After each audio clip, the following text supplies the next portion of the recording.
2. The ultimate outsource. Now, in response to these issues, very often people suggest monetary reform as the solution.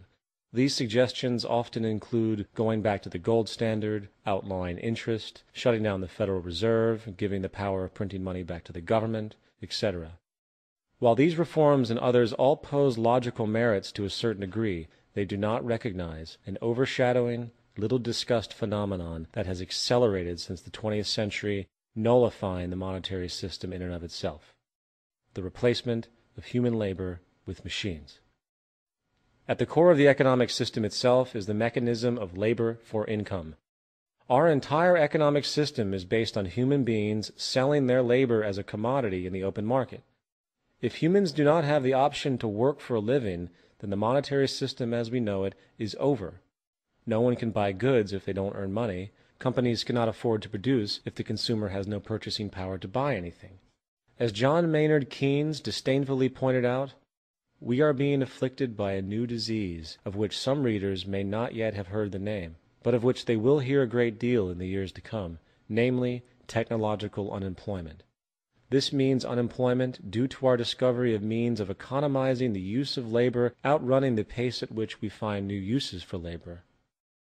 While politicians, business leaders, and labor leaders bicker over issues they claim are responsible for the growing unemployment in the world, such as foreign company outsourcing or immigrant labor, the real cause is going unaddressed in the public debate, and that is technological unemployment.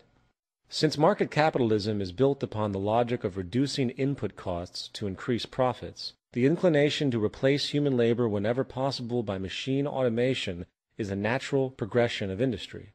After all, a machine doesn't need to take breaks, it doesn't require health insurance or benefits, and it isn't a part of a demanding labor union. A simple glance at U.S. historical labor statistics by sector shows the pattern of machine automation replacing human labor definitively. In the agricultural sector, almost all traditional workflow is now done by machine. For example, in 1949, machines did 6% of the cotton picking in the South. By 1972, 100% of the cotton picking was done by machines. In 1860, 60% of America worked in agriculture, while today it is less than 3%. When automation hit the U.S. manufacturing sector in the 1950s, 1.6 million blue-collar jobs were lost in 9 years.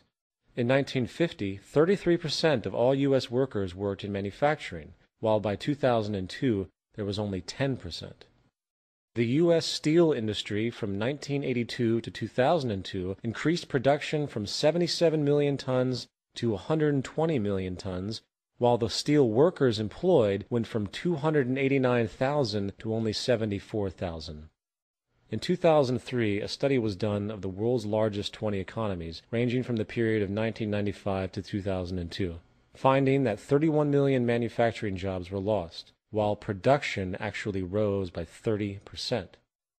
This pattern of increasing productivity and profit, coupled with decreasing employment, is a new and powerful phenomenon, with no changes in sight. So this might beg the question, where have all those jobs gone? The service sector.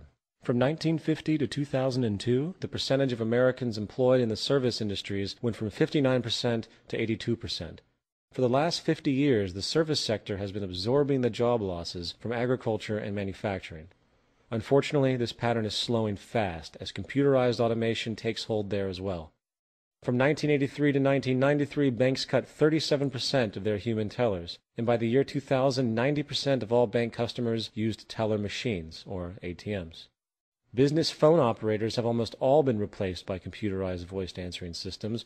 Post office tellers are being replaced by self-service machines, while cashiers are being replaced by computerized kiosks.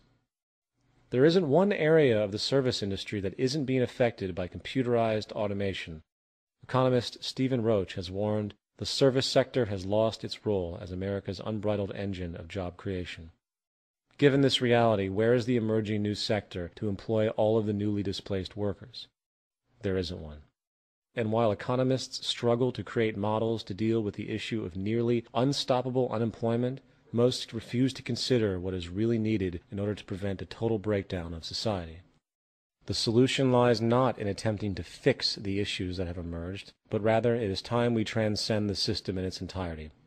For the system of monetary exchange, along with capitalism itself, is now completely obsolete in the wake of technological creativity. If people do not have jobs, they cannot support the economy by purchasing anything. This reality is the final proof that our current system is now completely out of date, and if we want to deter riots in the streets and poverty on a scale never before seen, we are going to have to revise our traditionalized notions about how society functions at the fundamental level. We require a new social system that is updated to present-day knowledge and modern methods. Part 2.